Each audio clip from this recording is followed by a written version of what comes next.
जहां एक और प्रदेश की योगी सरकार कानून व्यवस्था के मामले में जीरो टॉलरेंस की नीति अपनाने का कार्य कर रही है, वहीं एक और पुलिस प्रशासन की लचर व्यवस्था के चलते आए दिन लूट चोरी की घटनाएं रुकने का नाम नहीं ले रही। बीते माह के अंतर्गत जनपद में दर्जनों चोरियों के मामले सामने आए, जिनमें कुछ मामलों को पुलिस ने दर्ज किया और कुछ को नकार दिया। ऐसा ही मामला जनपद कन्नौज के थाना सहायगंज के ग्राम सगरा निवासी अजय कुमार पुत्र रामशंकर दोहरे के घर चोरों ने धावा बोलकर 51,950 रुपए नगद व 72 ग्राम सोने के जवरात 1 किलो चांदी पर हाथ साफ कर दिया, जिसकी सूचना पीड़ित द्वारा जसोदा चौकी व थाना गुरसहायगंज को दी गई, जिस पर अमल न होने के चलते पीड़ित द्वारा पुलिस अधीक्षक से गुहार लगाई गई। वहीं पुलिस अधीक्षक कुंवर अनुपम सिंह ने क्राइम और क्रिमिनल को जिले से खत्म करने का संकल्प लिया। कोतवाल गुरसहायगंज पुलिस अधीक्षक के संकल्प को पलीता लगाते नजर आए।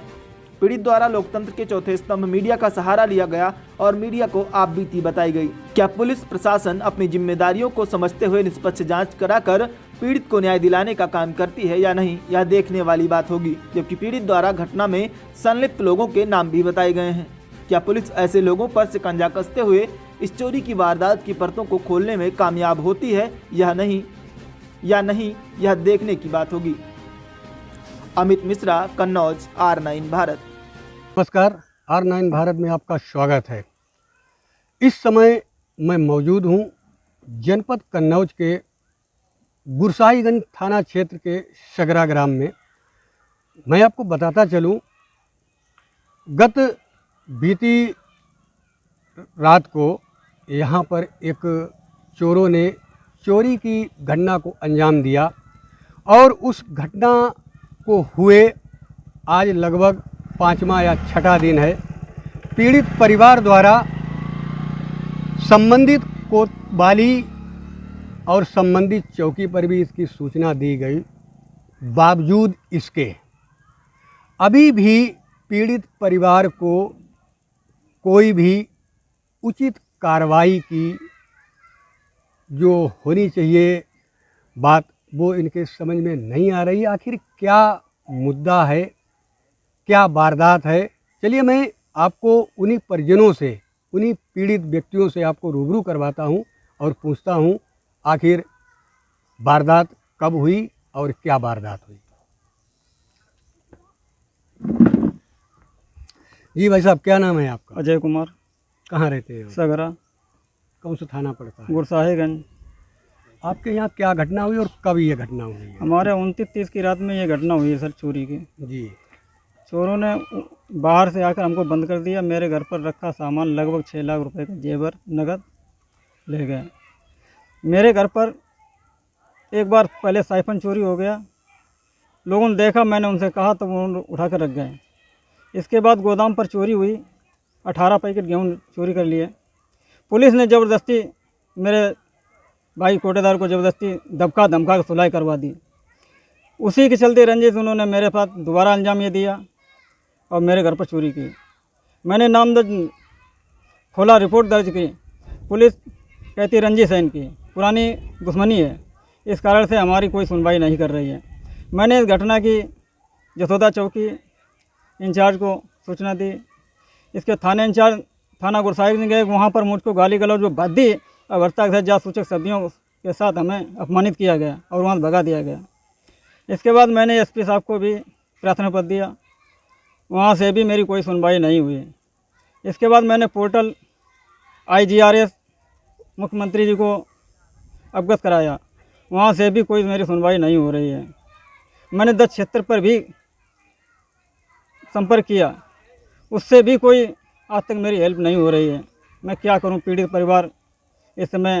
तो आपने जब संबंधित थानेदार से जो है वार्तालाप किया, अपनी ये प्राथमिकी दर्ज करवाने के लिए कहा, तो आपके साथ वहाँ पर जो है कैसा बर्ताव किया? मेरे साथ बहुत गंदा बर्ताव किया गया कि साले चले आए, खुद चोर साले दूसरों को चोर बनाते हैं। और जब मैंने फॉरेंसिक जांच की तो मेरे साथ बहुत अभद्रता के व्यवहार किया गया। क्या आपने इस प्रकार की कोई फॉरेंसिक जाँच की भी मांग की है? मैंने जिस दिन घटना हुई, चौकी से इंचार्ज और थाने कोतवाली से और SP साहब से भी फॉरेंसिक जांच की प्रार्थना पत्र दिया। आज तक कोई जांच नहीं हुई है। सामान जैसा का तैसा वैसा ही बिखरा हुआ पड़ा हुआ है आज तक। तो क्या आपको उम्मीद है कि आपकी ये जो वारदात हुई उस पर जो है पुलिस तत्परता दिखाते हुए जो जिन व्यक्तियों के द्वारा ये कार्य किया गया उनको जो है पकड़ने का कार्य होगा। पुलिस उन अपराधियों से मिली हुई है, उनके प्रति कोई गंभीरता से पूछताछ नहीं कर रही है। कोई भी तक उचित जो है कार्रवाई अभी तक पुलिस द्वारा नहीं की गई। पुलिस द्वारा कोई उचित कार्रवाई ना, दोबारा पुलिस ने हमसे कोई संपर्क किया कि तुम्हारी चोरी हुई या नहीं हुई, क्या है क्या नहीं, कोई बात नहीं, बिल्कुल हमको झूठा साबित कर रहे हैं। चोरी में आपके क्या क्या सामान गया? चोरी में हमारे यहाँ 2 चैन, 5 अंगूठी, ब्रजवाला, कंगन और मांग बेंदा, हार, झुमकी आदि है। कुछ नगद भी? नगद 91,950 रुपया नगद था। इतना रुपए जो है घर पे आप किस निमित्त रखे थे? क्या मेरा बच्चा डिजिटल लेन देन करता है, जी जी जी। तो उस वजह से घर पर पैसा रहता है सर। क्या अभी तक किसी पुलिस वाले ने आपसे संपर्क किया? किसी पुलिस वाले ने दोबारा कोई हमसे संपर्क नहीं किया। 29 तारीख की घटना है। 29 तारीख की घटना है, 29-30 की रात की घटना है सर। 29-30 की रात की घटना है। आज कितनी तारीख हो गई आज है? आज 4 तारीख हो गई, 6 दिन हो गए सर।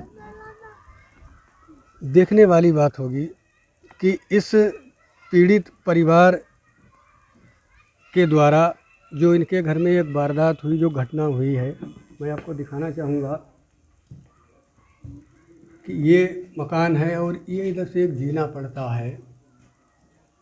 ये जो यहाँ पर सीसीटीवी कैमरा लगा हुआ, क्या ये पहले उसी दिन लगवाया जिस दिन घटना हुई, उसी अच्छा दिन में लगवाया था।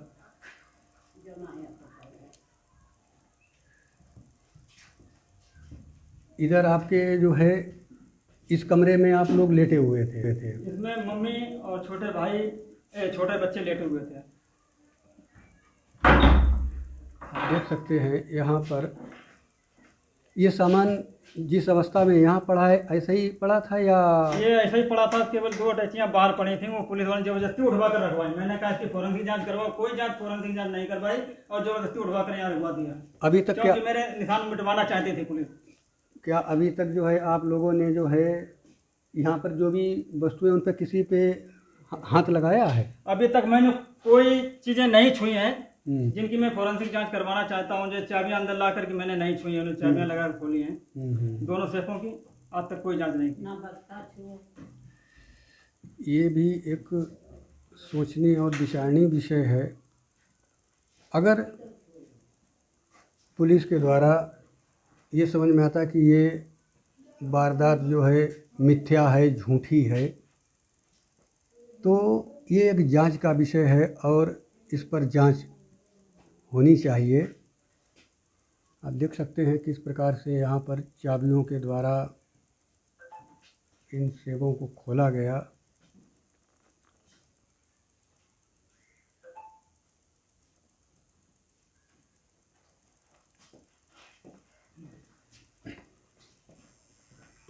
देखने वाली बात होगी, क्या पुलिस इस प्रकरण को लेकर, ये एक जांच का विषय रहा है। उस समय क्या घटना जिस रात को हुई है उस समय घर में कितने लोग मौजूद थे? उस समय घर में मौजूद हम, पिता और 2 पुत्र, 3 लोग थे। मेरी माँ थी और मेरा एक भतीजा था।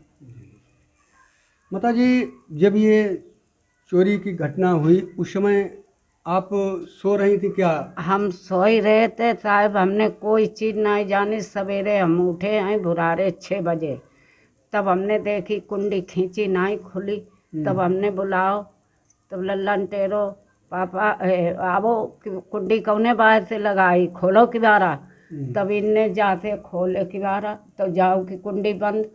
तब इनने वही छोर से देखो, तब वो उधरों की बंद। तब इनने कही हाय आज घर लुटी गो, आज घर लुट गो। फिर यहीं टेरो नन्हे टट्टी निकले, तब उन्हें बुलाओ।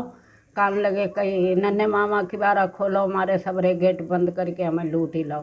तब नन्हे ने खोले आए कि बारा जे लोहे वालो गेट खोलो, तब जे निकरे हैं हियन को खोलो, तब जे निकरे। आपकी बहुएं भी थी घर में? बहुएं नहीं आते अच्छा, हैं, बहुएं कौन नहीं आते हैं। देख सकते हैं आप, चोर, जबकि ये मेन गेट बंद था, चोर किधर से आए, ये कुछ ऐसी अब जानकारी? जो हमें कुछ था मालूम ही नहीं है कि कहाँ से आए। हम तब पढ़ के सो गए, 11:30 बजे उठे, तब हमने ऐसे सम्मा देखो कोई नहीं दिखानो। और जो 12:30 और 1 बजे के बीच में चाहे कुछ भाव हो, हमने कुछ जानी नहीं, कोई बच्चन नहीं। ऊपर से आई जीना से रे, हाँ जीने से आए और कोई जरिया नहीं आती, या मथेनी जीना गेट ही नहीं है। ये वही जीना है, ये बिल्कुल खुला हुआ है, यहाँ पर इसमें कोई गेट की व्यवस्था नहीं है। और ये मकान गांव से बाहर बिल्कुल खेत में बना हुआ है, और इसमें किसी भी एरिया से घटना को अंजाम देने वाले लोगों ने आकर के इस घटना को अंजाम दिया।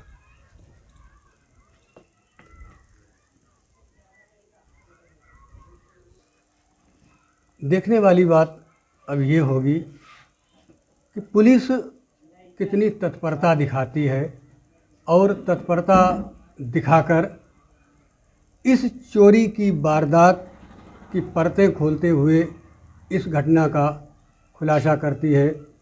ये देखने वाली बात होगी। जनपद कन्नौज से अमित मिश्रा के साथ पुष्कर शर्मा की